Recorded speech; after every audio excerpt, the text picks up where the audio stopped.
Hey everyone, welcome back to Reptile Ramblings. As always, I'm your host Nate. Brian will be hopping on here shortly. Hopefully, he manages to get home alive. Hopefully, fingers crossed. But while we're waiting for him to come on, we'll go ahead and do our sponsorships. So, as always, we're sponsored by Serpentine Expeditions. So that's Ian Breland's herp booking herp tour company. So if you look on their webpage you have up here, let's see if I can get it up. Yep. All right. Yeah, I can see all sorts of stuff. Probably should have gone to the actual expeditions they have coming up. Last time I checked, I think it was Ecuador was the only one that they had left. Let's see here. But if you do decide to go through them, where you're going to check out, there should be a slot for. Oh yeah, see Ecuador still open, and sorry, now sold out, but they still have slots open for Ecuador for mid-April of 2026, and that's an 11-day trip. So if you want to see some cool stuff, Amazon, kind of the capital of the world for going to see Amazonian stuff outside of maybe Brazil or Peru. So yeah, use code CK25 at checkout if you go through them, and you get $100 off your booking. Which, hey, $100 is $100. That goes a long way. That's might be able to get you dinner and a tank of gas. So, but yeah, please feel free to use them, and make sure to use the discount code checkout. All right, now that that's out of the way, I guess I'll introduce our guest. So tonight I am joined by Aaron of Woods and Streams Media and the organizer behind Frog Week. Aaron, welcome to the show. Yeah, thank you so much for having me. I'm looking forward to being here for the first time and just talking about a lot of this project with you. Yeah, excited to have you on. So, you want to get us started off on how you first got into amphibians? Yeah. So as I was growing up in our backyard, the nonprofit that I'm representing is PA Woods and Forests, and that's where I grew up as well. In our backyard, we had a lot of different frogs and toads, always making their way somehow in our yard. And as a kid, we just thought it was always interesting, but I never really was fascinated enough to want to build tanks or to want to get into researching them. It was just something that they came to our yard and passed us by, and it is what it is at that point. But it wasn't until probably my sophomore year in high school, junior year in high school, we went on some trips to Charlotte, and I had a chance to go out, and we were just experiencing these different state parks, and it was a really special trip where I started thinking, well, this is actually really neat, seeing all the little frogs and toads, and I wanted to like potentially have a terrarium, and it started getting me thinking about maybe I could create something or I could do something that I would enjoy. So I started reading about it and wanted to make a decision. Did I want to pick southeastern animals or did I want to pick northeastern animals? Since I was from Pennsylvania, that was still something important to me. And I spent the whole winter just kind of researching, thinking what I wanted to do. I ended up catching a toad later in that spring, and that kind of made the decision for me. But I wasn't really involved in the culture at all with keeping them or anything like that. I started after I caught that toad. I started to get deeper into it, but that toad ended up becoming very sick, and I was not aware at the time. I was, again, a high school kid, and I had no idea about like parasites and disease and different things that the wild frogs and toads will face. So I ended up trying to take that toad to the different vets in the area. Nobody could help her, and then I ended up calling the Pittsburgh Zoo. The Pittsburgh Zoo gave me a list of vets who I could call. I ended up calling somebody who was not listed, but she ended up saving my toad, and it was such a roller coaster of emotion going through that. Hey, what's up? Hey, Ramblers, and what's up? What's up, guys? Hey, Aaron, right? Hey, Yes, great to meet you, man. yes, sir. Thank you. Oh, I was just in the middle of talking about how all this came to be, so you came in at the right time. It started to get interesting, so you made a good appearance here. I try to be as perfect with my time as I You keep muting yourself, seems like. Oh yeah, it's kind of hectic at the moment, my surroundings. But where are we at, chaps? Have you done our sponsors already? Yep, did the sponsors, did the intro spiel, got them started on how we got into amphibians. So yeah, because I did take a gander at your Insta, Aaron, and yeah, you seem to be more of the amphibian guy. Obviously, I'm pretty sure you have no hate on reptiles, but how did that come to be? Yeah.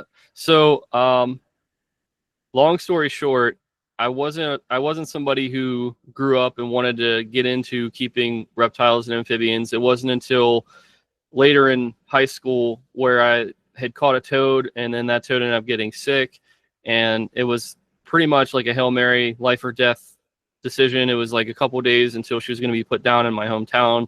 I went to a vet in Pittsburgh that ended up like doing different surgeries and saved her life. And I made the decision that I wasn't going to allow that to happen again. And I just wanted to make an impact on the native species. Like it just clicked in my mind that what I experienced, how personable that toad was, how much it impacted me. I wasn't going to let something like that happen out of ignorance. I wasn't going to be foolish about things. So I just went the whole way in. And I even, to be honest with you, when I went into college, did not plan on going for herpetology at all. It wasn't until maybe 4 years in, I was in my undergrad, and I already was pursuing a communication degree, but it started to come together where not only was I influenced by what I was seeing at home, but I wanted to make an impact outside as well. And I started thinking about creating a nonprofit, and I started running that past some of the professors, and I worked in land trusts and conservation districts, and I was an intern in a lot of different places. And there were a lot of experts in the field that said, well, you're not working in exotic frogs, you're not working with the venomous snakes or the largest salamander in the state, so you're going to have a hard time getting it funded and getting people to pay attention. A lot of people said it wasn't going to take off, wouldn't be interesting, nobody would care. And I heard all that criticism, and I'm not somebody that gets motivated by, if you insult me. I feel sorry for you that that's how you feel, but like I operate a different way. I just, it doesn't motivate me one way or the other. I just feel bad that that's how you felt. But like, anyway, I just say that because then like I was still willing to bet on myself and bet on the project. And in 2019, I made the decision that I was going to start a conservation project, and I wasn't sure what to call it. And I was huge into like watching Animal Planet and National Geographic, BBC America, even like Steve Irwin. That was big inspiration. And I didn't know what, it's kind of funny, right? Because I'm a communication major, but like, I'm like, oh, struggling for a name for months. And then I came up with the name Frog Week. It was just like, you know what? Why not? Because it makes people think about it, and I think it gets the point across. Now I see it. I don't want it to come across as like arrogant or disrespectful. I'm not taking away from other projects, or I'm not saying this is the only thing, because obviously there's some exotic frogs and there's other frogs in the country and around the world that are also deserving of their own conservation projects. But it just kind of stayed with the project, and I never really wanted to change the name since we ran with it from the beginning. I'll give you a funny story. As this was starting up, I went to a reptile expo, and Josh's Frogs happened to be there. And I started talking to the one guy who was in their like marketing team, and we had such a good conversation. We stayed in touch. I got his number after, and we're talking, and I wanted to go up to Michigan to visit them because like as I was in the culture now, I started to realize like how big Josh's Frogs was at the time. And I don't exactly know how it happened, but it was the winter before we did the conservation project for the first year. I went up to Josh's Frogs, and I think they thought I was his nephew. So when I got there, they were so excited to see me. They're like, oh, like Michael never has anybody join him. Like there's nobody from his family that we ever get to meet. We're so happy to meet you. I just like let it keep going. I didn't say anything. And then whenever I saw him, I shook his hand, and I like got in his ears, like, you realize they think I'm your nephew. And he was like, yeah. And I was just like, and then eventually we broke it to them. But it was such a great experience too, because like they had this pizza party, and like there's all these people, like these big they had like all the departments there, so there's probably like I don't know, 50 to 100 people. And I didn't expect this, but they just like gave me the floor to like talk about why I was there. And I just stood up and gave this speech, and then they showed me around. But I made so many close friends there that it stuck, and then they wanted to participate. They believed in what I was going to do before I even started the project. And since then, like if you go on Instagram, if you look on Facebook, whatever, Josh's Frogs to this day has still been supporting the project with their media. It's almost like a Frog Week takeover where like they're posting the shorts, we're collaborating together. Like there's so much that they've done for the project. So I just wanted to give them a shout out. I know that a lot of people might be getting their feeders from them or getting like different vivarium substrate or lights, and it's legit. So I just wanted to give them their flowers, because like this whole week they've been even more impressive with how they've been focusing on the project. But yeah, so it's been a roller coaster ride. We're in year 7, and we've appeared in 7 years. We've appeared in all 67 counties in multiple states. I've done TV, I've done radio, I've been on the cover of newspapers. So it's really special. And I like to kind of compare this to maybe an athlete or a musician. Like let's say like an athlete, they win the national championship or they win the big game. It's like, how many people, you think about like milestones, like year 1, like for us, year 1, year 5, year 10, 25, like that's when you're going to get covered. You're usually not going to get on the cover of a newspaper in year 7, in year 3, in year 2. So the fact that we've been able to keep a conservation project going for 7 years now and still get media exposure, get on the radio, get on TV and stuff, like that's just a testament, because we're not relying on the milestones. Like, hey, we made it to 10 years, care about us now. Like we're making things happen. And I don't know, I see it as such a special opportunity to help the frogs and toads. And I'll say this, I haven't said this on another podcast, but in one of the episodes, it's very evident, it'll come out on Saturday, what was motivation and passion inside was able to give back and motivate what I did outside. So like keeping the animals and enjoying them and like really leaning into them when I'd gone through a lot of turmoil in life only spurned my passion on more, and only encouraged me more to want to get out there and make a difference for their wild counterparts. So like, it's crazy how the vivariums can inspire and impact the wild populations of the animals that I keep and I also work with outside. So like, that's just such I don't know how to explain that, but it's such a special opportunity to, imagine looking in the glass box of what you're keeping, and then you go outside and you have a chance to make an impact. Like that's such a special opportunity. Yeah, man. I mean, way to take that and then roll with it. I mean, having the right attitude is amazing. And for this, conservation program being year 7 is really impressive and a testament to just how you come across. You come across quite inspiring, and you say things at the forefront. And yeah, Josh's Frog, shout outs to them. They are a huge company. I live out here in Illinois, so I tend to see their the vendor table when I go to Tinley. So yeah, I mean, that's awesome, man. Yeah, thank you. There's been a lot along the way that's been a challenge, but like I said, I really do try to stay humble. I do try to articulate how thankful I am, that you guys would give us an opportunity out here on your podcast, which is also another great platform. And I was telling Nate even that in one of the newspaper articles that came out on the cover for one of the local counties, you guys were actually mentioned as one of the events that we were doing this year. So like some of the podcasts that I appeared on made it into a local newspaper. So it's kind of funny how like, your podcast ended up being name dropped in a rural county in Pennsylvania.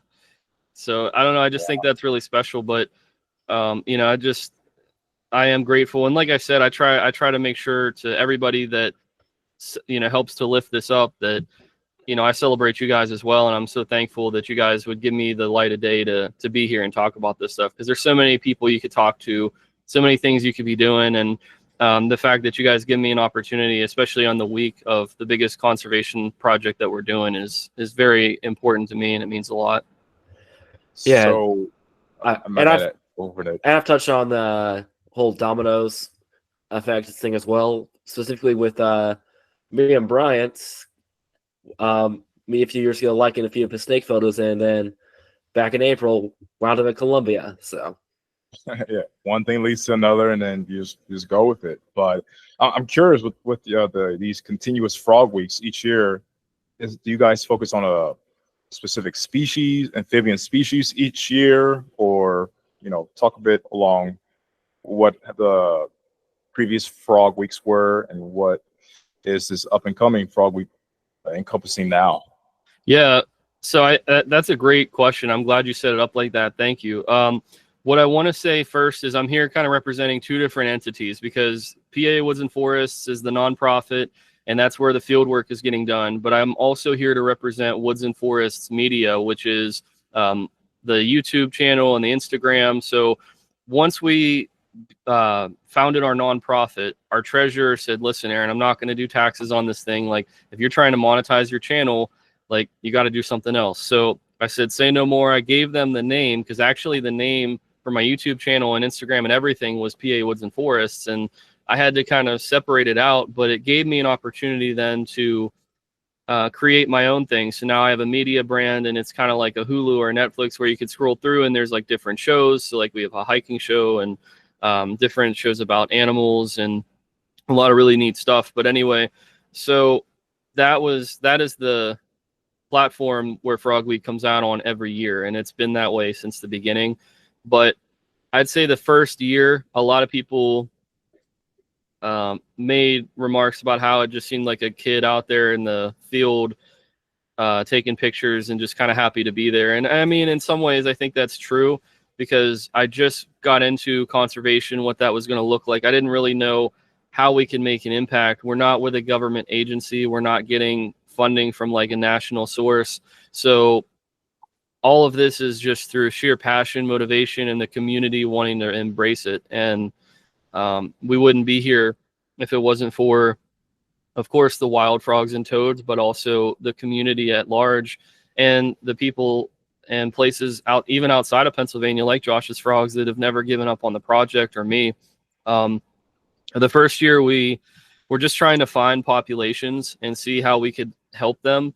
And then a lot of my friends who were just more so herpers at the time, that's like kind of where they kind of got off the bus, and I had a decision to make.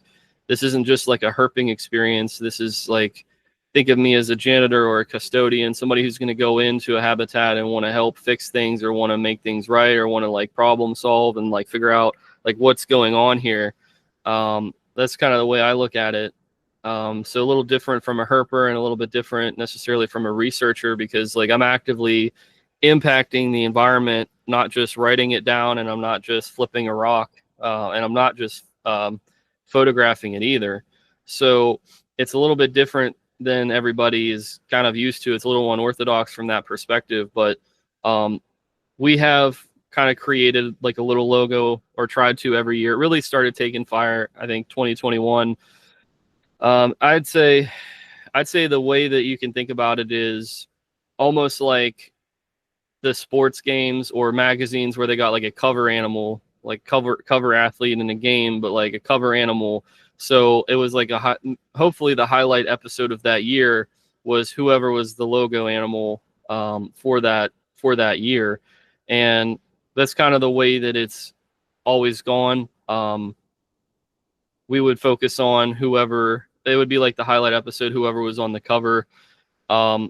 It really has changed from 2019 to now. I mean, we got involved in a state amphibian survey, and we were doing stuff with them as well, but it started to get very niche, and it started to get to the point where if we wanted to really make an impact, if we wanted to help animals that we couldn't find, we needed their help too, they weren't as helpful. So it was like, well, then we're not really going to stay involved if we can't really make that much of an impact. So then there was a period of time where all of the records kind of ended, because we were going out and getting pictures and documenting the stuff on a nightly basis for 5-6 months in a row. And that is still how it goes. The field season for Frog Week starts in February and it ends in July. So I have about 4 terabytes worth of data right now, all the pictures and videos. And there's so many different stories that we could have told, but the ones that we highlighted for this year are the ones where we highlight the difference in the project. So doing an acoustic monitoring project, doing an iNaturalist citizen science project without compromising the location of where the animals exist. We're doing presentations in classrooms, allowing kids to raise tadpoles and then taking those baby frogs and toads back to the wild, allowing them to reestablish their populations that are kind of, some of them are in edge habitats, but they're vernal pool breeders. So their habitats are drying up a lot faster. And that's one of the answers that I came up with. Of course, monitoring and doing maintenance with the habitats, but also like there is a bit of detective work in the early years. It was trying to find the eastern gray tree frog in a couple counties where historically it was never documented. Nobody ever had proof. And even if they found like one, if they got like one picture, there was no absolute proof it was this frog and that the population was there. Could it have been a pet that they got a picture of? Well, in 2021, after a lot of detective work, almost like Jeremy Wade on Animal Planet, like knowing somebody that knows somebody that knows somebody in this like remote area, we were able to find the eastern gray tree frog in 2 different counties as a range extension, basically. And then 2023, we found the northern map turtle. So we have kind of inked out a few like novel discoveries in the region, which is really special that we contribute. And there's other stuff too that we found, like spotted salamanders double clutching in a year, and certain frogs and toads were using a bridge to go from one county to the next. So there's some really special things we were able to observe, and just wanting to do maintenance and work with the neighbors to promote backyard stewardship and conservation. So there's so much that we could talk about here. It's such a deep project. And I guess last thing I'll say too is how the animals that I've pulled in with a state educator permit, so that way it's all legal and everything is filed correctly with the state. So I have an educator permit that allows me to bring in frogs and toads, and creating those environments, being obsessed with wanting to create large zoo-like enclosures and even going above and beyond. So like on Saturday's episode, the American toads, they live in a 242-gallon tank with thunderstorms, with fog, with cold fronts and warm fronts. There's an air conditioner that controls a lot of that. There's native plants that are growing. I have an ant colony. I have a lot of things that I've done a lot of research on, where they get a lot of stimulation. They get audio stimulation. They also have planetarium, so like they can see the stars, they can see the moon moving throughout the night. Also, like I said about their diet as well, I spent a lot of time working with zoos and mostly vets, though, a lot of vets on diet. But anyway, I just wanted to say that because like that's even another deeper level we could talk about. So there's so many segments, so many different aspects of this project that are important and that make this such a passion project, but also something that I'm so invested in, that I could talk about any angle of this that you want to.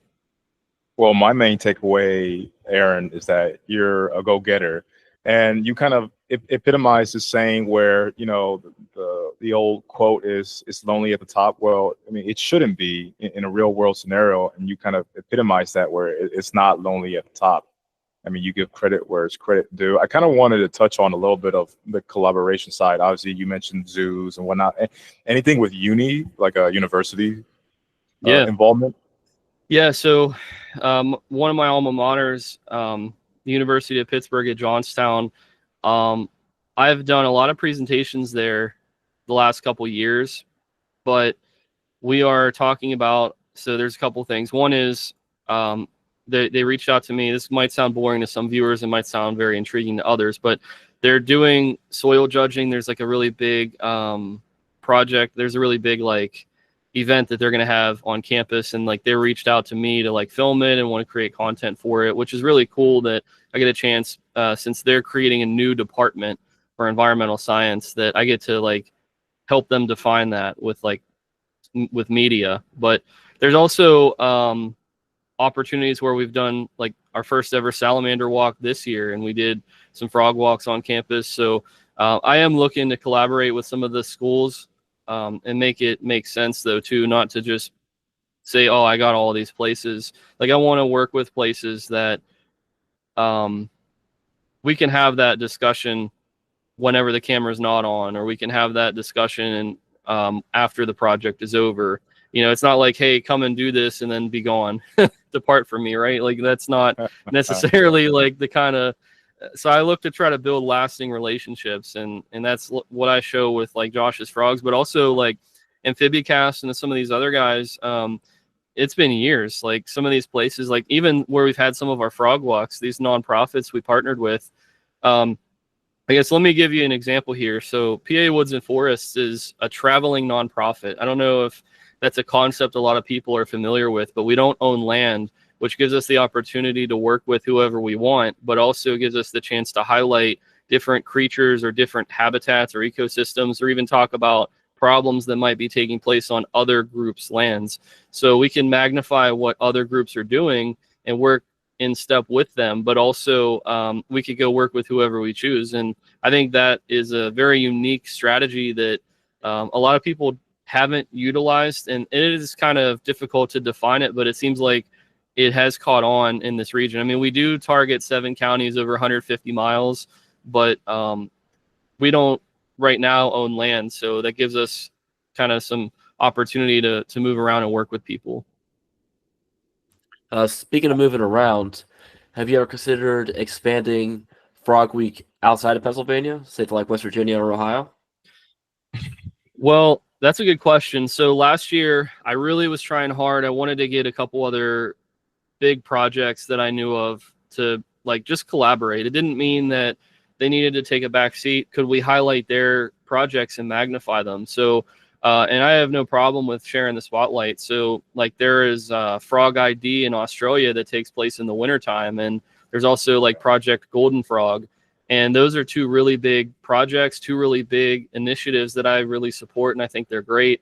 One of them I tried to reach out to, the other one I had not tried to reach out to, but I would love to collaborate with some of these other projects if we can make it happen and magnify what everybody's doing, because we're all on the same mission. It's just we're doing it in different places with different creatures and for a different reason. But at the end of the day, we all come back to we want to see the environment better for these animals and we want to see them persevere. So I don't have a problem whatsoever with collaborating. Now, you said about going to different states. In 2020, we went down to Maryland for an episode, and we were actually road rescuing some crabs off the road, and we went to Azotique, and we found some Fowler's toads, and we were like just kind of observing them, because in our region, the Fowler's toad actually declined to the point where it's almost impossible to find it. So it was the first time for some viewers, and it has been the only time at this point the viewers got a chance to see what a Fowler's toad looked like in the wild. So I'm not opposed to it, and it sounds like my vacuum in real time is just going to start cleaning my room, so I apologize for that. Give me 1 second to have it go back. Oh, no worries, man. We didn't hear it. But I mean, PA is a pretty big state. So, I mean, you have a lot of room if you just want to stay centralized, you know. I just recently looked it up, and, you know, PA has quite the amphibian cast of species. You guys got a lot. So are you guys both from the same state, or are you guys in separate states? Separate states. Nate's from Ohio. I'm from Illinois. Oh, so you guys are still like not super far away from me though. So that's, I mean, I've driven to Michigan, so like Illinois, I mean, I drove through Chicago in the middle of the night, and that was an experience. It was fun. So from like Western Pennsylvania to the Chicago Bridge, I wasn't passed. So that was a wild stat. I don't necessarily like to claim, but it is very, it's interesting if you think about it. It's honestly, like 9 hours.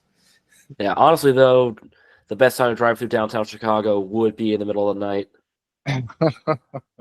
Depends on what parts, but yeah, you're not wrong. Yeah, I'm more in central Illinois, but yeah, that is quite a drive when you think about it. Yeah, no, I'm not opposed to it. In 2022, there's an episode with some of the guys from Josh's Frogs. We went out and we did herping like in Michigan. So I think that it's fun for like specials, and it would definitely be fun to get other places involved and include them. So I'm not opposed to traveling to like West Virginia or Ohio or like Illinois or some different places. I want to make sure that it all makes sense, so we got some good like stuff to do. But yeah, that's not something that I'm opposed to doing, even if it would be like more independent. If it took place during Frog Week or after Frog Week or whatever, but I wouldn't be opposed to wanting to come out there and check that stuff out either. So yeah, I'm going to leave the door open for any of that stuff to take place. Yeah, but I mean, like I alluded to, you already have your hands full in PA with what you're doing with Frog Week and just, you know, you guys overall in initiatives. And like I was alluding to beforehand too, you guys have quite the species of amphibians. I mean, I suppose, how many amphibian species do you think you've knocked off the PA list? Well, I know there's like, I think what, 22 or 23 salamanders or maybe a few more. And then there's supposed to be 18 frogs and toads. Even though we have that many for both salamanders and frogs, that doesn't mean that sadly they're all abundant, and it doesn't mean that they are all still in the state. So some of the work that the state's doing is trying to identify, hey, is the tiger salamander here or has it been gone? It's been classified as extirpated for a while now, but is it still here? So like there's ongoing research that's taking place to figure that stuff out. Or, you know, are there, let's play devil's advocate here. Is the green tree frog migrating from Maryland to the southeast region of Pennsylvania? Well, nobody really has that answer. But if you think about like climate changing and you think about like it getting warmer, the green tree frog is literally just over the river, like comes in on a boat or comes in on somebody's car or on some plants, like starts establishing. I mean, it could become another native species. But then what do you do with that, right? Do you say it's native?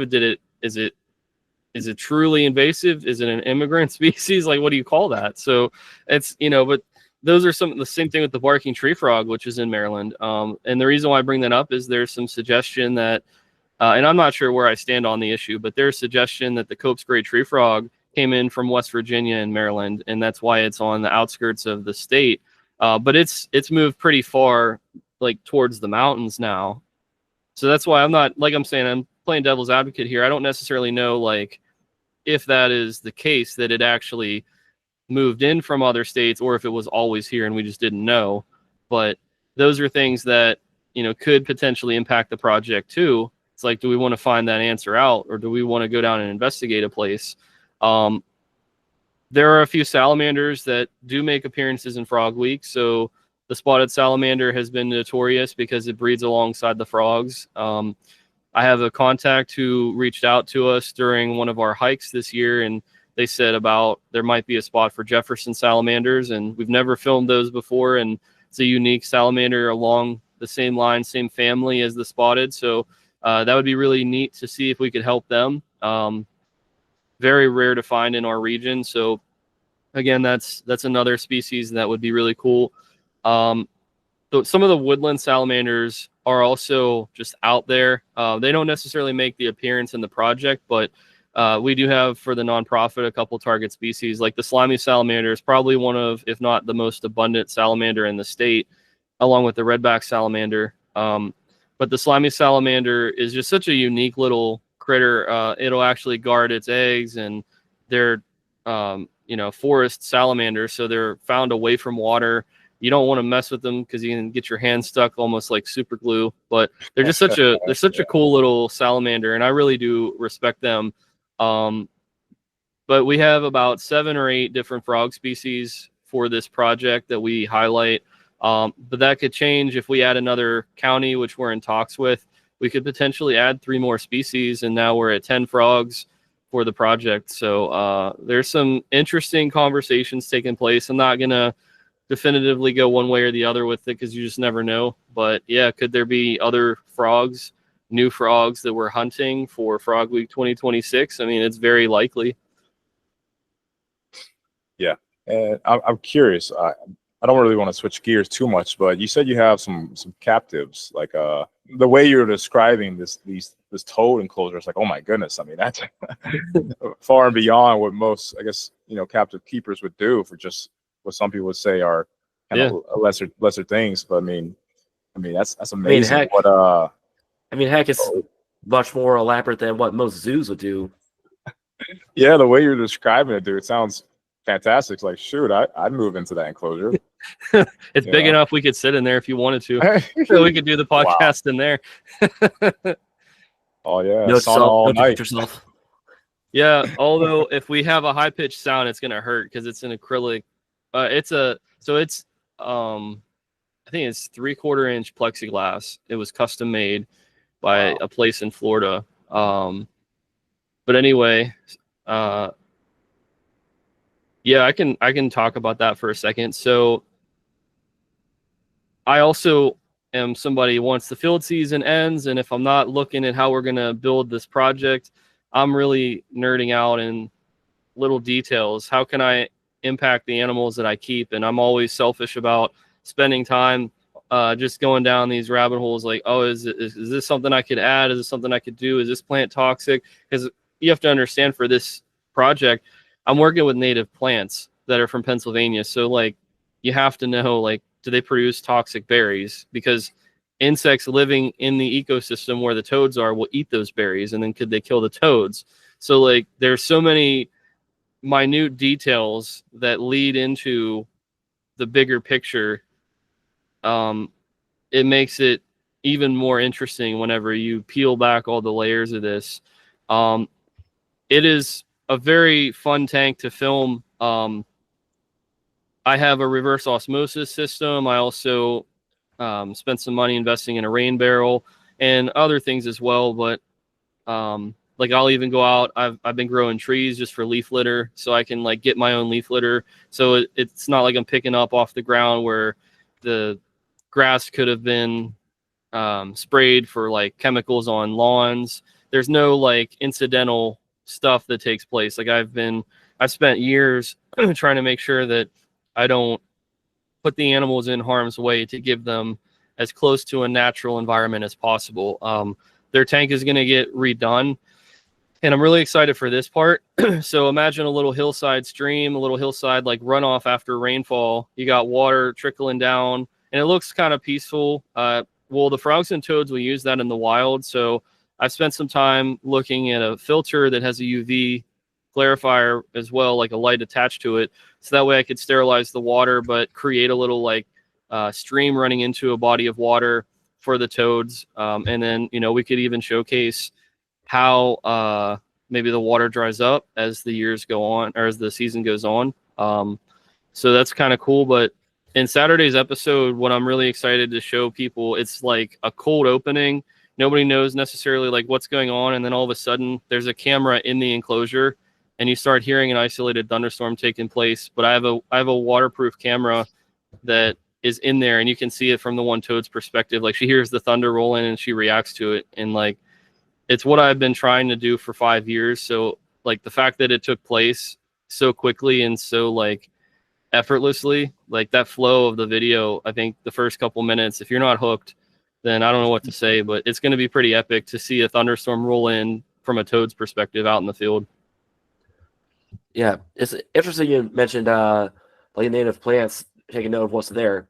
A lot of keepers care about their animals, their feeders' gut loads. Meanwhile, you're concerned about a potential lethal gut load for a wild population.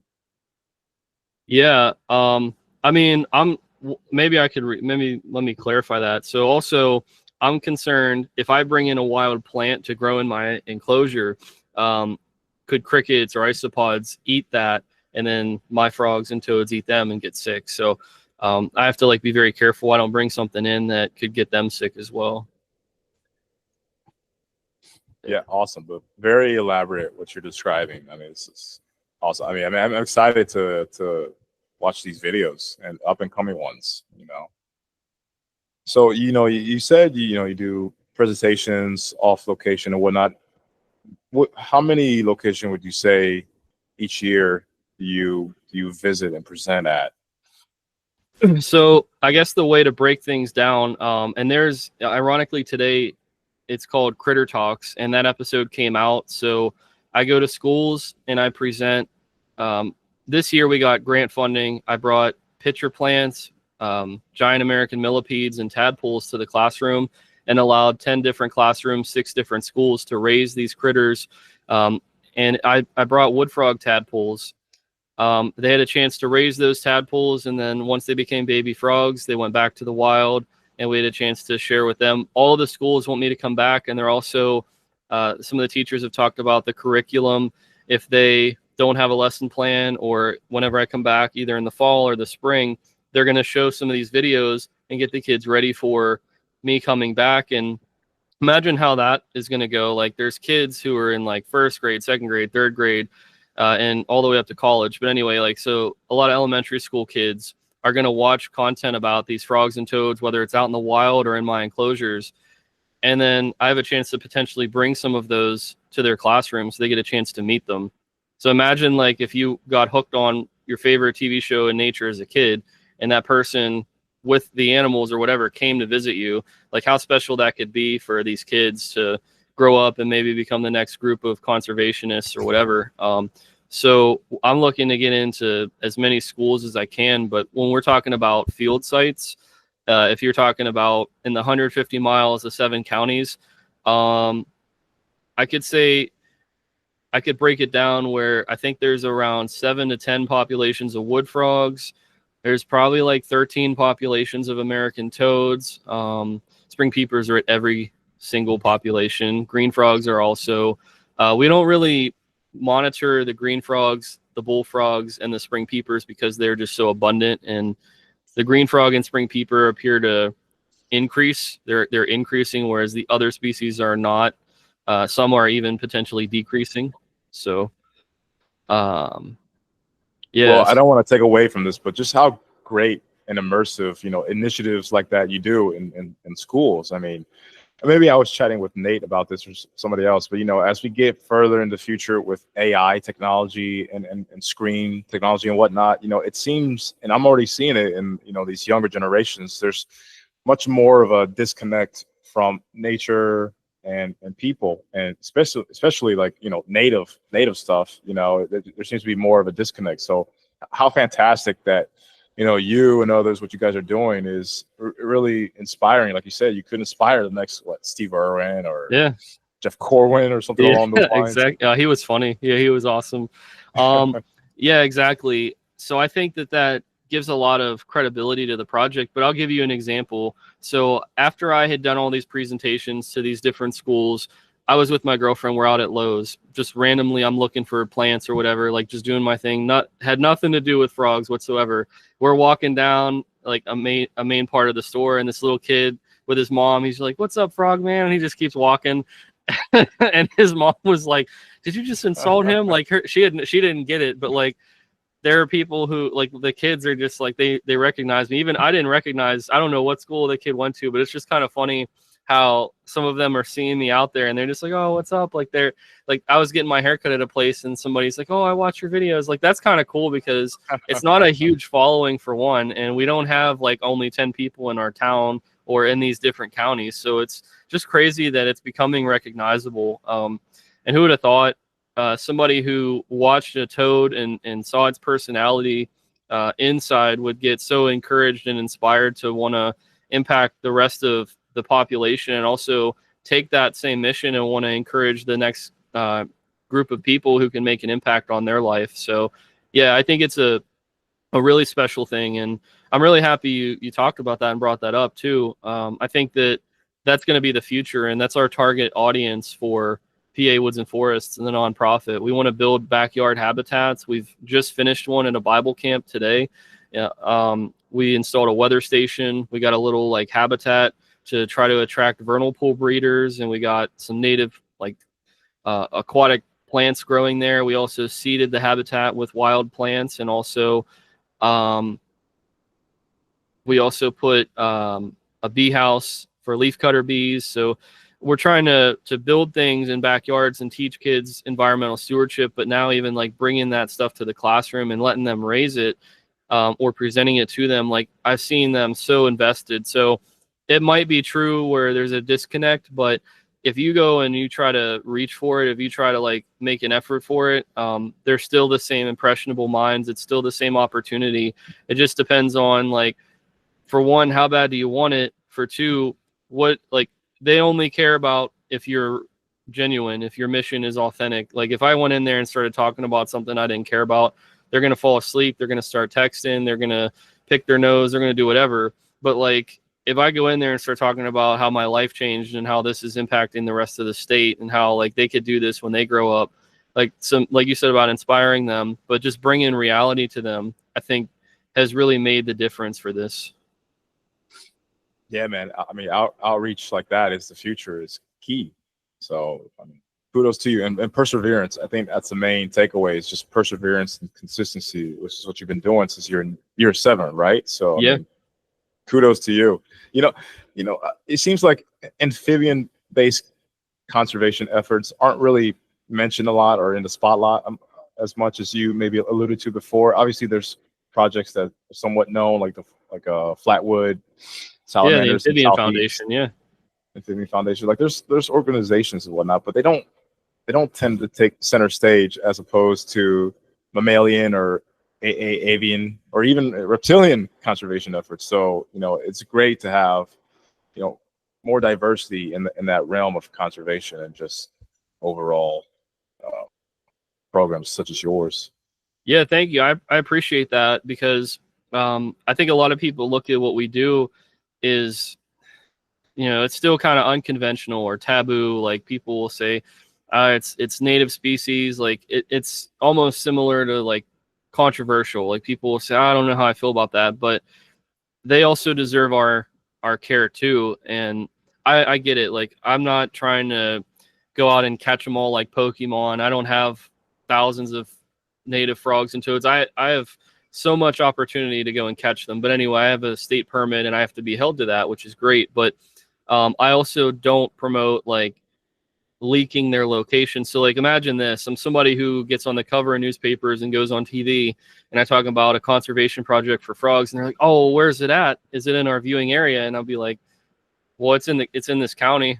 And I have to be general about it, because I found that people will catch them, sell them like at reptile expos in other states where the animal's not native to, or like sell them on eBay, or like there's people that'll feed some of these frogs to their snakes. So like, and I'm not throwing any shade at reptiles whatsoever. I have a skink, and I actually, if I were to keep any reptiles, I mean, I would probably want to keep like the 5-line skink, because I could get that on my permit. I just would have to find where they exist. But anyway, I just wanted to throw that out there so that way the reptile people don't think I hate them or that I oppose them. Like I really love lizards. Like I think it would be probably toads, tree frogs, pitcher plants, and lizards, and like a few different groups of insects. But like lizards are in my top 5 of like I would go out of my way to like help them or see them. Like I really like lizards. Some snakes are cool too. But anyway, I just wanted to throw that out there. So I'm not throwing shade at reptile keepers, especially those who might even need to use like frozen thawed frogs. Like I'm not coming at them, but there are people also who are bad actors, and those are the ones that, if I'm a walking billboard to say, hey, there's frogs here, and they're looking to save some money, I have to take all that into consideration. If I go do a news show, or if I go like do radio, I can't be like, oh, in this location exactly, and you can find it on iNaturalist. So like, I obscure the data, only give county records for iNaturalist, never went out with any of the people that were a part of the project. So even if they put like where they found stuff, it has no meaning whatsoever to where I was. And for years, all 7, like I've been very careful to guard the locations so that way people don't leak them and give them away, so we don't lose these populations. Well, I mean, I guess touch on that a little bit. Like, what are, besides you were talking about the gray tree frog, which is relatively on the fringes, you're saying, but what are some of the other endangered amphibians that you guys focus on? Yeah, so right now we're gearing up. There's the potential to work with actually federally listed or at least state listed creatures that are declining. For us though, think about, I guess here's a good example. Think about your grandparents and when they were our age. I said this to some kids earlier today. They were like 1st grade to 6th grade. So in a generation, in a lifetime, there are a handful of species that have disappeared, and nobody really figured out why or started talking about it until they saw like the last one. They're like, oh, they're gone now, I guess this is a problem, or oh, they're gone, and just shrugged their shoulders and it didn't matter. Well, because of my background, and I can actually do some research, or I could actually do like different things with creating a call to action. If there seems to be a decline or there seems to be a problem, our nonprofit is also in the trenches to try to help, like I said, as a janitor or a maintenance person, to try to fix that problem in some ways. So if the vernal pools in the mountains in Pennsylvania and western Pennsylvania, if the vernal pools are drying up faster because it's getting hotter, or habitats are getting bulldozed over for like a Dollar General or like a bank or something, I'm not trying to like talk down on them. I'm just saying, for example, because that is actually what happens. So if these habitats are getting bulldozed over, they have nowhere to go, or the pools have dried up completely and now there's nowhere for they die immediately. So if we create backyard habitats, now not only do we give those frogs and toads or salamanders a chance to find a new habitat, but the people that live in that area are going to want to fill the water up. They're going to want to see the progress of the tadpoles. They're going to want to spend that time caring about them. But also we've created wildlife corridors.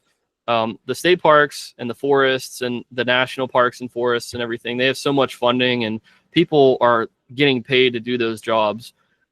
Nobody's really targeting the backyards and trying to either create wildlife corridors or creating environmental stewardship within their community, within their neighborhood. And like, for an example, for us, probably the most notorious animal for Frog Week, the American toad, had declined in my neighborhood 10 years ago, and it was almost gone. My parents put in a pond, and we found a pair of American toads that just decided they were going to lay their eggs in this fish pond. And it was kind of one of the foundations of one of the locations of the project, because that bold move that those toads made, and it actually happened before it's actually older than the project and the nonprofit. Like, these toads had been breeding in this pond before any of the conservation started, and so we caught up to them at a point where it's like, now we care about their habitat, we care about their pond, we care about like seeing them exist and continue. And so some of the neighbors who also maybe have like little backyard ponds also are a part of this project and also care about it. So now, road rescuing American toads, finding 11 of them on a busy road on a rainy night and taking them to some of these ponds, allowing them to get there, or if they're trying to cross the road to get to the pond, keeping an eye out for them and going and catching them, grabbing them, bringing them over, is a really big deal, because now we're helping the population in ways that they would not have been helped beforehand. So that's probably one of the ways that I could go with this is, the American toad potentially declining in some regions, creating these backyard habitats could create a habitat for the toads to live, but also a place for the baby toads. Once they emerge from the water, they have a shelter, they have a place to go. So there's so much that goes into like the habitat creation and the thought process of like what we could do to help some of these animals. Yeah, it's funny you mentioned toads, because in communities, some people will have a yard toad or whatnot, but besides knowing that they have a yard toad, they don't really add any more sentiment or thought into what's going on with this toad. It's just one pair. I mean, I've seen in similar community or in some communities around me where you used to see toads and then just completely they fail off population wise. So I guess maybe touch on a little bit of the community involvement. What are some, do you have any stories in particular of that sort of thing, community involvement? You were saying some people are, I guess, getting involved with Frog Week and maybe watering their garden a bit more, or maybe planting natives, things along those lines.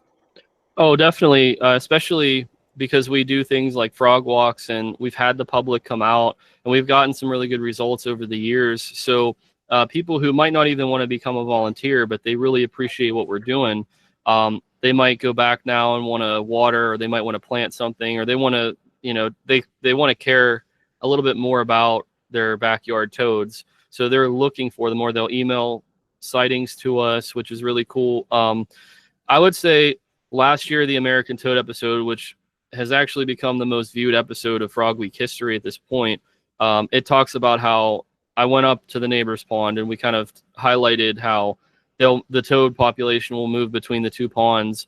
And there was a pair of American toads, a male on the female's back, and she was coming down from the neighbor's yard and literally had crossed yards to go under our fence and to come to the pond. And like I actually walked up and showed how she was coming to, because she, for whatever reason, didn't want to lay in that pond, so she came to ours. But they'll do either one. This year, what I would say for an exciting episode for people, in the Cambria County region, in that county where we found the eastern gray tree frog, so there are neighbors who helped us to find them, but there's also the same neighbors there for years now.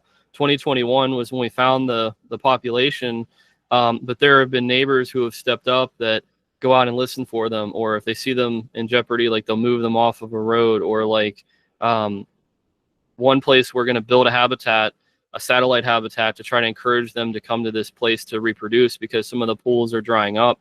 And it's a species, it's not necessarily like declining, but I think in wildlife, especially when we think about our native species, we talk about things like, oh, it's so abundant, it's so common. But the reality is, just because it's listed as common or abundant doesn't mean you're going to go down the street and find all of them. You're going to only maybe see that animal in some rare spots in certain counties or maybe a region. So we don't know how many there are, and there could be a lot of them, or there could be only the populations that we found in these mountain populations.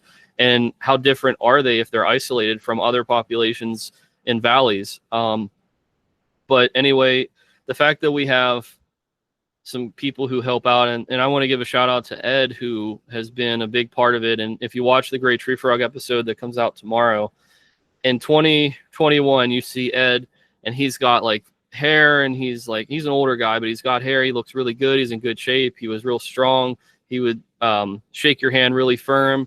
And then over the next couple years, he ended up having some health issues where like he survived cancer. He survived, like, I think he had a stroke, and he had some horrible stuff take place. And you could see that because like he still appeared in some of the episodes, but just a little bit less. And then this year, as he's coming out of all of that, but I mean, it still took a toll on him. You can see like he looks better, but not where he was at in 21. But it was just his willingness, whether he had a cane after just recovering from some of the stuff, or like this year he offered an ATV and we were covering a couple miles to go down and look for the gray tree frogs.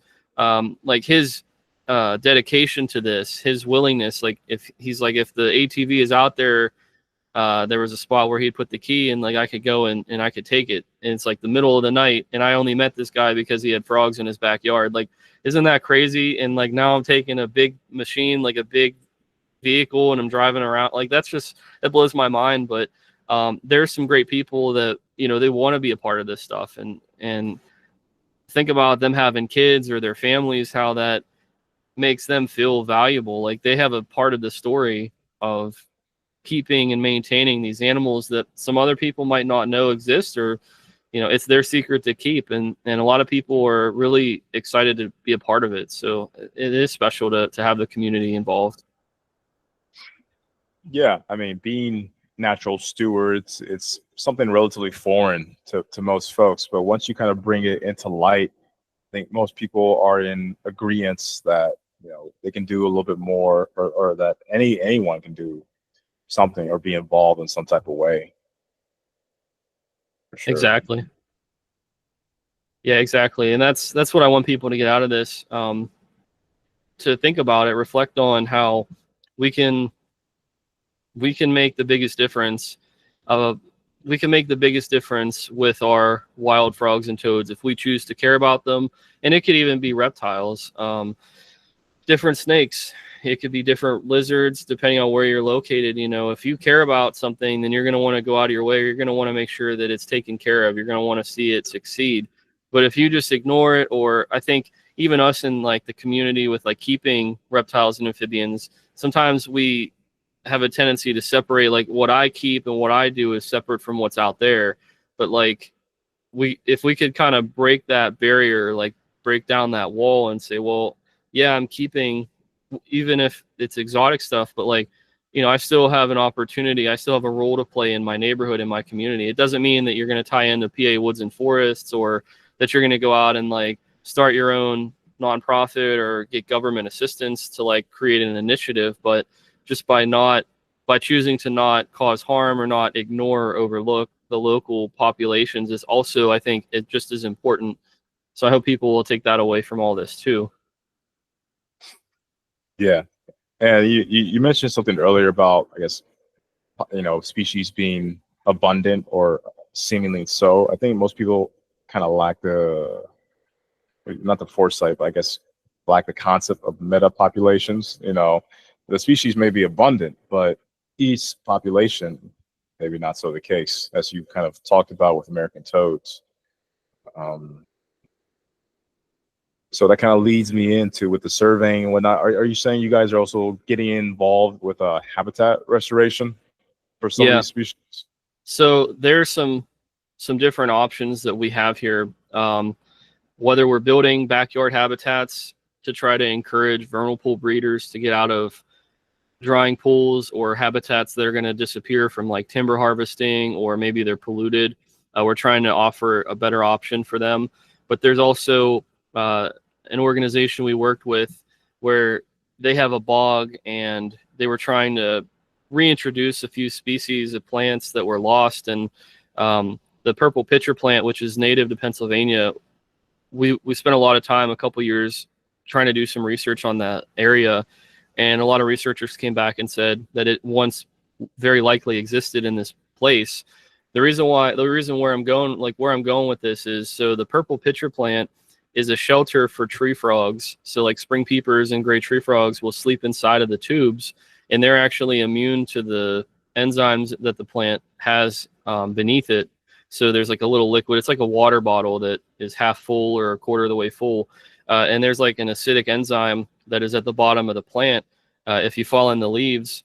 So salamanders, like spotted salamanders and newts that make their way into bogs, whether it's to try to breed or to just swim around to explore a new area, they actually get eaten by the plant.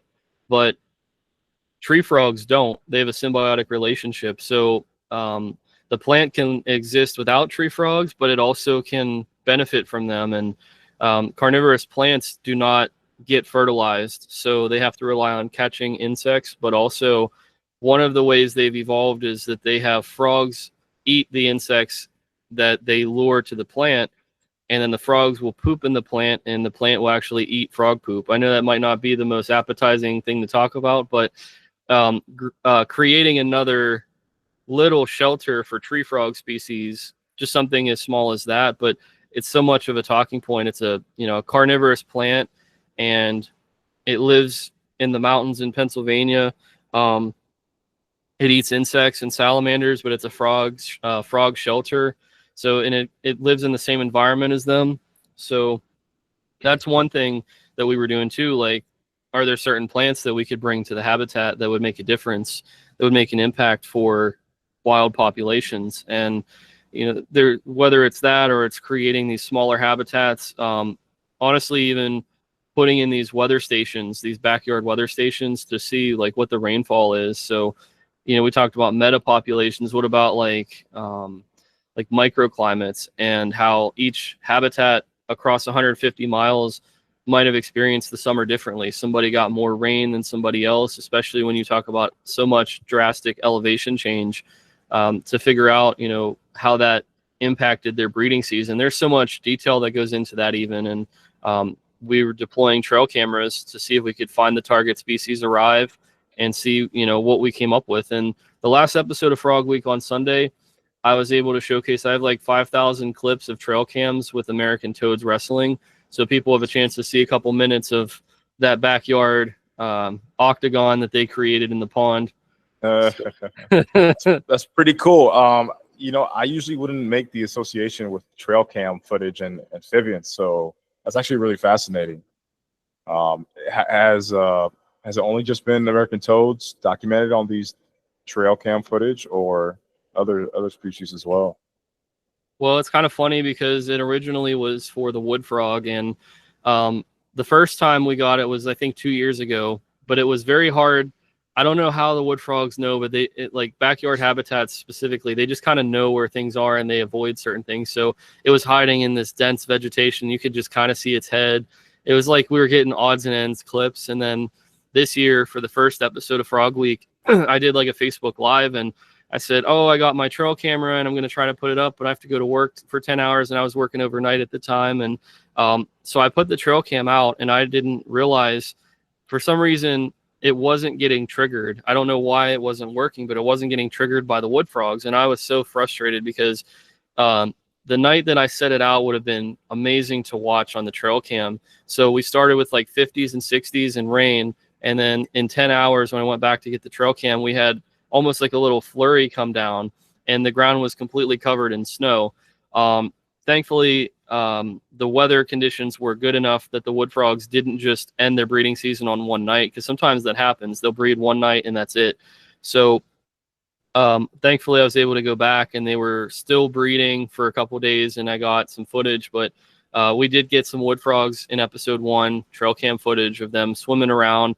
And they gather on this very high mountain in Pennsylvania. And I'm able to film them, but there's like thousands of wood frogs. It's one of the most deafening choruses. It actually can hurt your ears. And when I was going to get tadpoles for the different classrooms, I was like walking up on it and I didn't have my headlight or anything too powerful. And I just started hearing this sound and I was like, what in the world am I listening to? And I was able to like shine in the little pools. And it was a school of tadpoles and their mouths were moving. There were so many of them that they were making, like you could hear the sound from like far enough away in the forest where it's like, what is that sound? So there was that many of those tadpoles. So it's a really special episode. And yeah, that's kind of where it started. And we're hoping that if we introduce PVC pipe to some of these habitats, that we could also attach trail cams kind of like more up, not just on the ground. And maybe we could see like tree frogs using the PVC tubes, going in and out of them, almost like a gargoyle or almost like, you know, a vampire. Like they come out at night and then they retreat to the PVC tube. And that would be pretty neat for people to get that kind of footage. So, I mean, that's one thing we are potentially kicking around that we could use the trail cams for next. That's awesome. And thank you for sparking a memory I had when you said, you know, when you go to these vernal pool sites and like the noise can be so deafening. I remember quite a few years back with a buddy of mine, we went to a well-known vernal pool area spot. And yeah, for wood frogs, ironically, and my goodness, yeah, the cacophony is just incredible. But it's also incredible to be in areas where there's so many, there's so much happening, so much going on, so much breeding that it's deafening. You know, Yeah.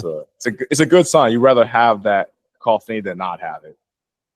Yeah. So I guess there's an interesting thing here where each habitat is at the mercy of something different. So this habitat has deep pools and the water usually lasts for a very long time. So the wood frog tadpoles in an ideal world, they would never die. They would always be able to develop and get out, and it's a perfect world.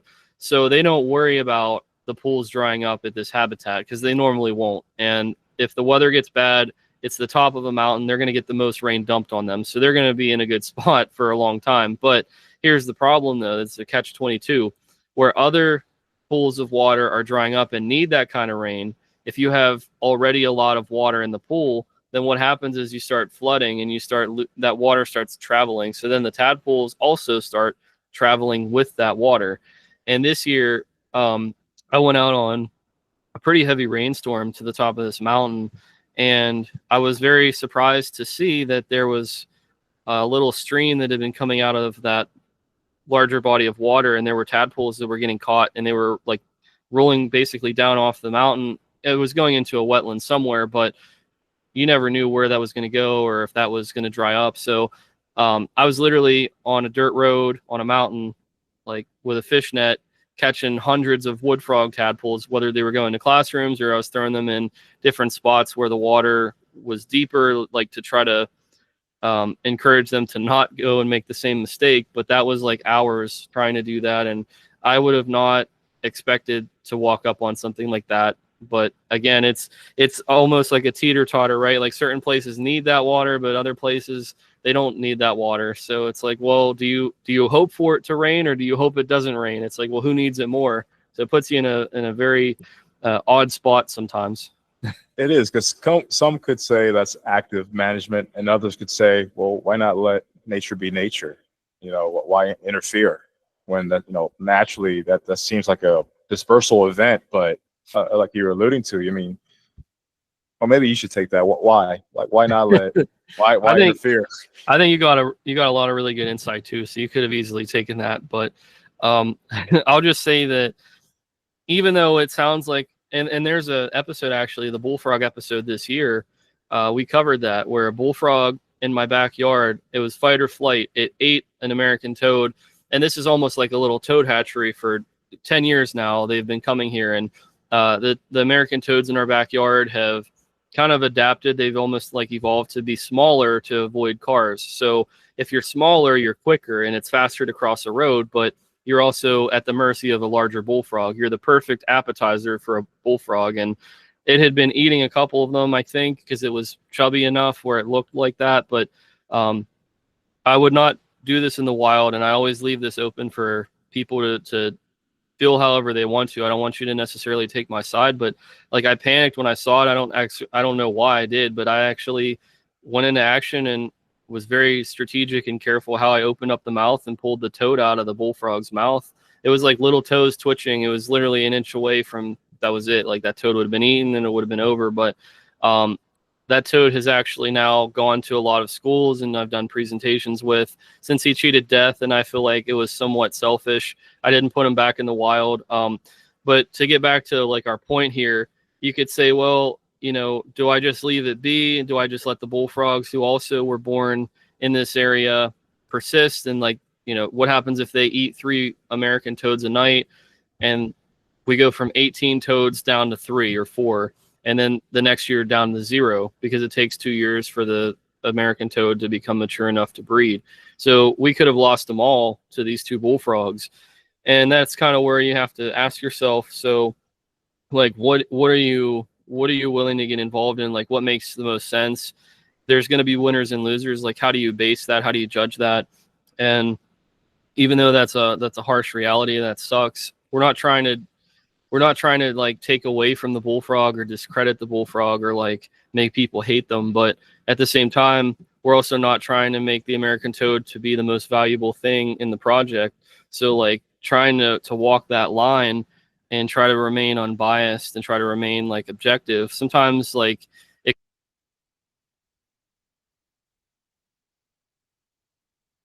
Oh.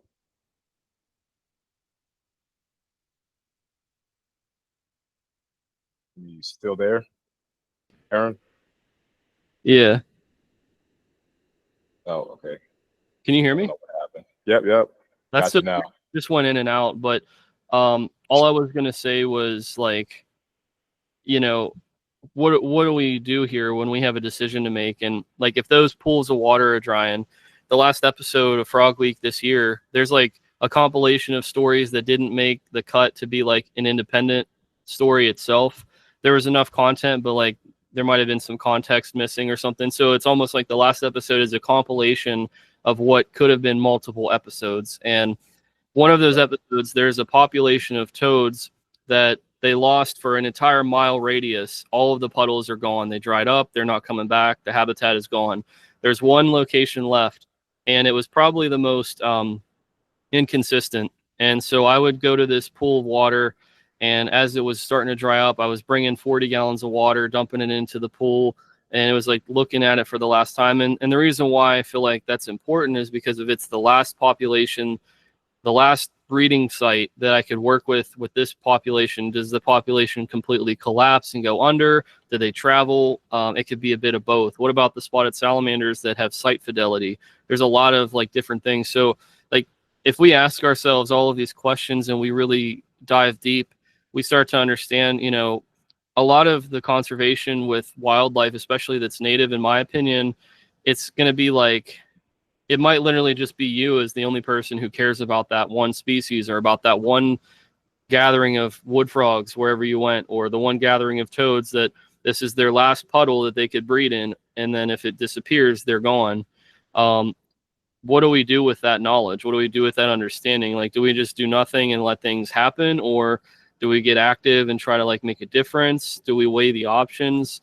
And so those are open-ended for everybody to kind of ask themselves. But for me, I just feel that sense of responsibility to want to make a difference, to want to be in those trenches, to want to, like, even if I am the only person in the world that cares or that has a chance to make a difference on this one puddle, like, why not go do it? Like, what's that going to hurt if I go and help? So that's kind of the way that I look at things.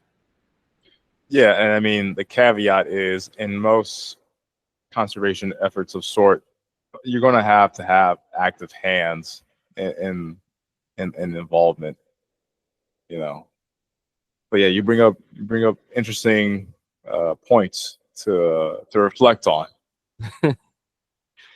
Yeah, I hope some of the listeners, I don't know if we've had any questions come through or not, but I just hope that some of the listeners are going to get some value out of this, because there's so much that they could contribute to, whether they have a family, how they teach their kids, or also what they might be exposed to in their own area where they live, what they could potentially make a difference in. And it's not about getting a video of it and making it go viral. Like, what do you do when the cameras are off? Like, there are things that if I filmed would be probably major hits for Frog Week, but like, either you can't get a camera in that situation, or it's like you don't even think about a camera. You're just there to make a difference. And I mean, that's like, I want to interact with these animals.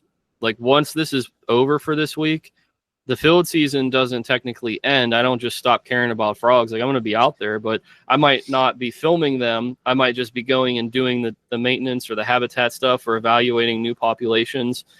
So there's so much behind the scenes. It's not just, one and done, like, oh, I'm there from March to July and I'm out. Like, I still go in the wintertime, in the fall. Like, I still go occasionally to visit the habitats and see what's going on. But I just want people to hear that too, because I don't think that's ever been an area where I covered or talked about. So you guys are getting a lot of exclusives here for your podcast. Well, we appreciate it, Aaron. Did you have anything to touch on, Nate, regarding what we talked about? Yeah. So I hope that people will take the time to watch Frog Week this year. There's been so much effort that's gone into it, so much sacrifice and discipline, having to go to bed late, get up early, sacrifices with people that I love and care about, and also sacrifices that I had to make even with work and a lot of things. And I wouldn't do it differently, because this is where I feel like I'm needed the most and where I make an impact. And, it's awesome to bring these stories and these populations that nobody else would have cared about or thought about to your living room or to your phone, and you get a chance to see this and how this matters and what we're trying to accomplish. So the way I look at it, I started off by talking about how I was so motivated and inspired by, like you said, Jeff Corwin, Steve Irwin, David Attenborough, and even the guys like Brave Wilderness and Forrest Galante, like all these guys who are out there in the field, whether they're making a difference or they're just out looking for stuff, they're creating cool stuff to watch. And as a kid growing up, that's really, to me, that's really impressionable. Like, that really stuck with me. I wanted to make a project, especially with having a communication background. When I was a kid, I would have loved to have seen somebody spend 10 minutes or 15 minutes talking about a spring peeper or a wood frog or a bullfrog. Like, why does it get a minute or a couple seconds in passing when we could talk about these animals in depth? There's no reason why we shouldn't. And so I'm making the content that I wish I had when I was a kid. And this generation of kids are going to have a chance to see it. And I'm not necessarily the Pixar Disney-esque presenter either, where if a frog is eating on my channel a caterpillar, or it's eating an ant or whatever, like, I do show that stuff, and there are some hard things that happen. The one thing I haven't shown is roadkill, and that's kind of a debated thing. Should I show it? Should I not show it? Will it drive the point home? Will it cause the kids to not there's a lot. So overall, I just want people to understand, in my opinion, and there's been a lot of media coverage on it, this is probably the closest, or one of the closest projects you're going to get to seeing a National Geographic or an Animal Planet-esque documentary style episode about the frogs and toads in our backyards. I have cinema cameras. I have Netflix approved drones. I have weatherproof things. I'm using trail cams. like I got a legitimate camera fleet to be able to accomplish this. And I hope that people will take it serious, but also want to respond, want to talk about like what it meant for them or reflect on it. And I do hope people on Saturday and Sunday will watch, because the last 2 episodes I made, the one about my tank that we were talking about, and then the very last episode, you can't miss it. It'll be 40 minutes, but those are the 2. If I wanted you to watch, I want you to watch those, because there is so much impact right there. There's so much to take away, but the whole week is special. And I just want to thank you guys for having me on your podcast. I want to thank you for giving me a platform to talk about this, and hopefully to encourage or give your listeners something to think about. But again, I'm just so thankful for you guys, and I don't want to be a stranger. I don't want it to be a one and done. So like, if you guys are looking for repeat guests, I'm definitely somebody who would love to join you again. So I just wanted to make that known too. Oh man, you're too sweet, man. The pleasure's ours for sure. And there's something to be said about the hometown hero, so to speak. I get the sense that as Americans, and maybe Americans who are maybe nature oriented or maybe naturalists, pseudo naturalists, we tend to fixate on things outside, on fauna and flora outside the U.S. Say, Africa, for one example, and nothing wrong with that.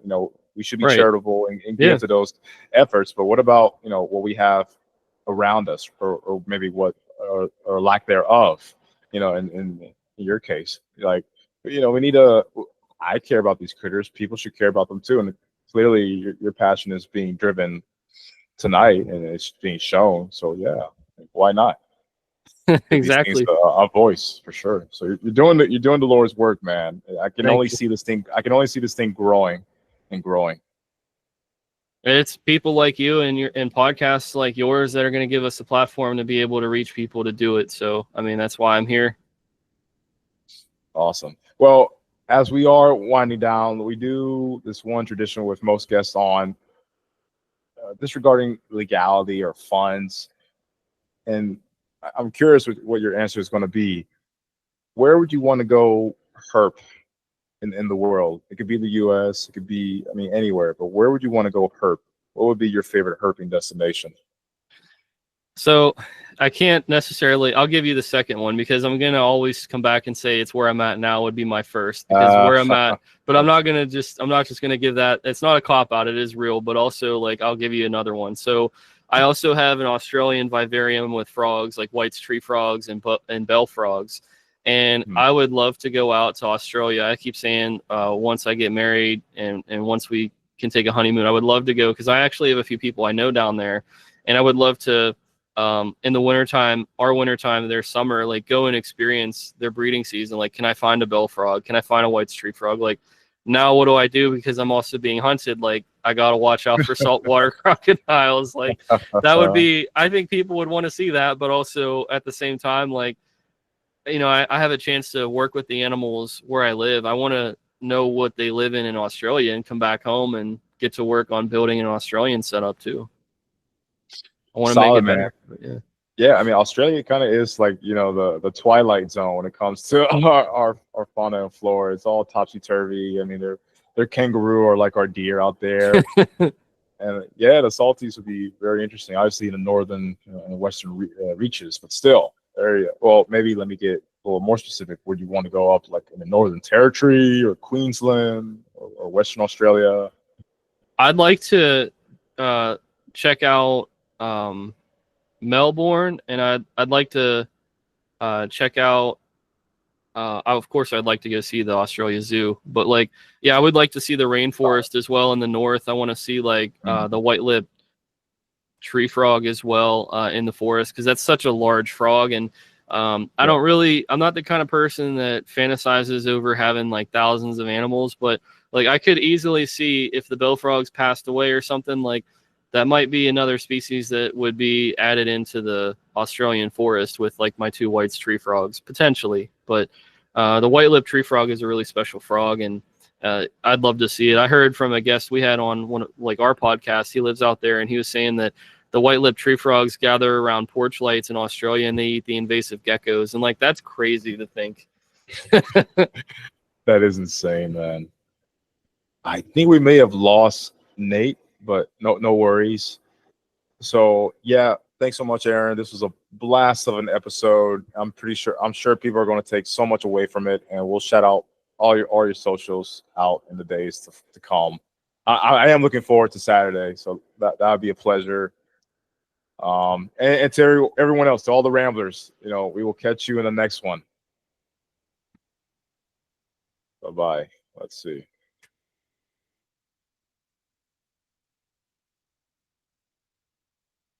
Well, I think you guys are still recording. I don't know that they had this planned. Well, Frog Week is out. You can watch it. Woods and Forest Media YouTube channel. I don't know if it's still recording, but if it is, I'll just say it's out now. You don't have to wait till Saturday. First episode dropped on Monday. But guys, thank you so much for being a part of this. Thank you for listening. If your audience is still here, and guys, just drop me a comment in one of the videos if like it ended and I'm here talking with you guys. I don't know exactly, but I feel like it is still recording. But yeah, so Frog Week is out now. Frog Week 2025. So please watch it, comment, let me know what your thoughts are. But that's going to do it for me. Nate, I hope that you are feeling well, and I hope that the recording does not go on for a few hours. But if it does, it is what it is. Thank you guys for watching, and hopefully I'll see you again soon. But thank you.